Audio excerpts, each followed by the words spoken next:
காவிரி விவகாரம் தொடர்பாக உச்சநீதிமன்றத்தில் திமுக அரசு அவசரமாக ஒரு மனுவினை தாக்கல் செய்துள்ளது. காவிரி நீரை உடனடியாக தமிழ்நாட்டிற்கு திறந்துவிட உத்தரவிடக் கோரி நீதிமன்றத்தில் திமுக அரசு அவசர மனு ஒன்றை தாக்கல் செய்தது.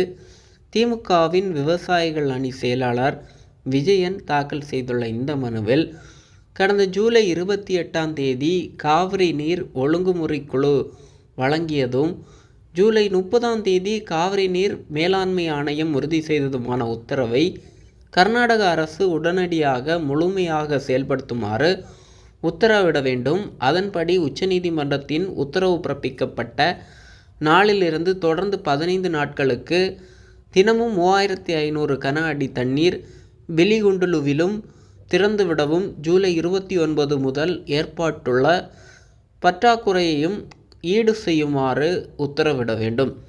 கடந்த ஜூலை 26 விகிதாச்சார அடிப்படையில் தமிழ்நாட்டிற்கு வழங்கப்பட வேண்டிய 9.46 TMC நீர் பற்றாக்குறையை ஈடு செய்யும் வகையில் 15 நாட்களுக்கு தினமும் சுமார் 7000 கியூசெக்ஸ் தண்ணீர் பிலிகுண்டுலுவிலும் கிடைக்குமாறு கர்நாடக அரசுக்கு உத்தரவிட வேண்டும்.